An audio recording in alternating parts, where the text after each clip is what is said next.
which is related to the second part of your question in terms of collaboration.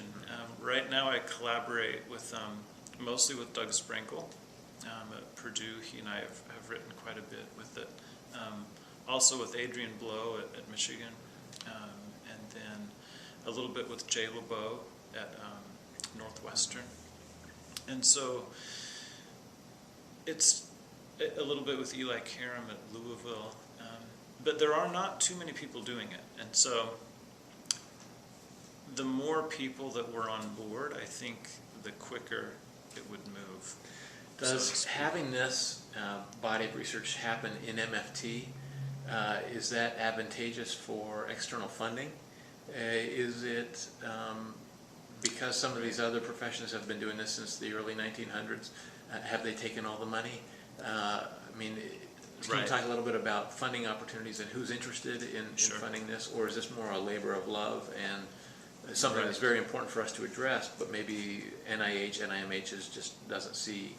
Yeah, that's another, and that is another obstacle, I guess, would be finding a way to make this applicable for funding agencies. How can you tie this new sort of way of looking at things into something that is fundable? And you could argue that you could make it pretty portable into things like drug abuse, those types of approaches. People have looked at common factors of a lot of the family treatments, like a multisystemic, that type of thing. But it's tough to get funding for it. Well, you need to work it into an area that is fundable.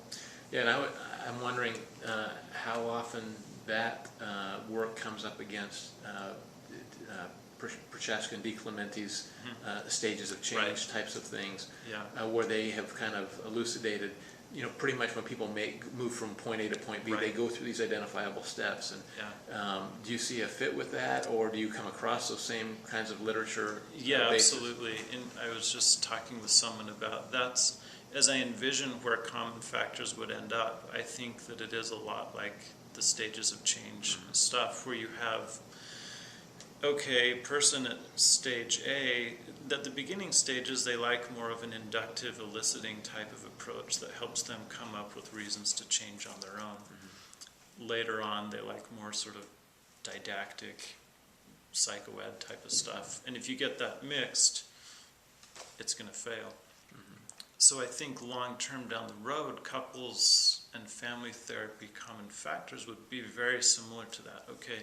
Beginning stages, here's what you need to be doing generally. Here are the models that are good at that. Middle stages, as this is happening, here's what you need to be paying attention to. We know from the research that this matters. Do this, don't do that. Here are the models that do it well. You're also an educator and a supervisor. I know you do a lot of clinical work yourself.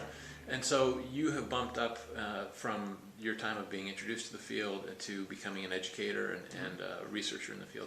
This debate about is it an art, is MFT an art or a science? Sure. And it sounds as though in your work you're really saying this is a science that we engage in. Do you get backlash? Are there people who are like, I just don't buy this common factor thing because my model is my model and it can't be studied and you can't nail it down? Yeah. And I think that is often discussed as an either-or thing, but I think it's both and. I think that all good therapists are intuitive in that they have a pretty good intuitive sense of like the dance of good therapy. And I think that that dance can be measured and can be sort of described beyond it's just intuitive, it's just what I felt. Okay, well, what did you feel? What told you, what triggered that feeling? What did you see? Oh, well, when they do this, then I know I should do this, or what have you. So breaking it down into things where you can teach it to people and like, okay, here's what, when you see this, here are ways you can respond, that type of thing. Okay. Are there things maybe I didn't ask that you probably could have gone into that you would want to get on camera? No, the main thing is there's a lot of work left to be done with it, I guess. There are a lot of questions to be answered. So The field's wide open, and it's not Ready to a harvest? click by any means. Ready to harvest. Okay. It's wide. So plenty of room at the table, I guess, for people. A lot of people find a really intuitive fit with it. So. Okay. All right. Sean Davis, Alliant University, thank you very much. You're welcome. Thank you, Steve.